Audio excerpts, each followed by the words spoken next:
المدینۃ العلمیہ کا دورہ۔ نگران پاکستان انتظامی کابینہ نے سردارآباد پنجاب پاکستان میں فرمایا، یہ ایک ایسا شعبہ ہے جس کا تذکرہ شیخ طریقت امیر اہل سنت دامت برکاتہ العالیہ بھی فرماتے رہتے ہیں۔ آپ نے یہاں اسلامی بھائیوں کو اپنے مدنی پھولوں سے نوازا۔ دعوت اسلامی کی قیوم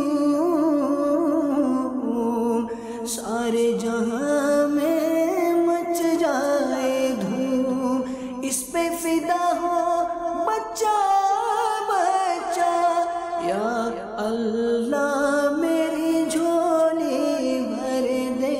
بعض لوگ جو ہیں وہ ایک مشن کے تحت کام کرتے ہیں، یہ ایک مشن ہے، مثلا علمیہ تو ایک مشن ہے کہ لوگوں میں لٹریچر کے ذریعے عقائد و اعمال کی اصلاح کا کام کرنا ہے۔ ایک مشن ہوا نا، ایک مقصد ہوا، ایک مقصد کے تحت کام کر رہے ہیں، اور اجر و ثواب کے معاملات بھی اسی کے مطابق ہونے۔ وہ نیت پر بہت انحصار ہے نا، اور اس کو وہ دین کا ثلث بھی کہا گیا نا اس حدیث کو، انما الاعمال بالنیات کے تعلق سے، اور چوتھا حصہ بھی کہا گیا۔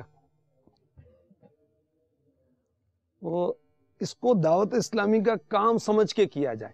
کتابیں باقی رہتی ہیں، تحریریں باقی رہتی ہیں، تو دعوت اسلامی نے اس میں قدم رکھا ہے۔ ایک ہی کام ہے، وہ نیت سے اچھا بھی ہو جائے گا، جنت کی طرف لے جائے گا اللہ کی رحمت سے۔ وہی نیت جو ہے، اب وہی کام جو ہے بری نیت کی وجہ سے جہنم میں جانے کا سبب بن سکتا ہے۔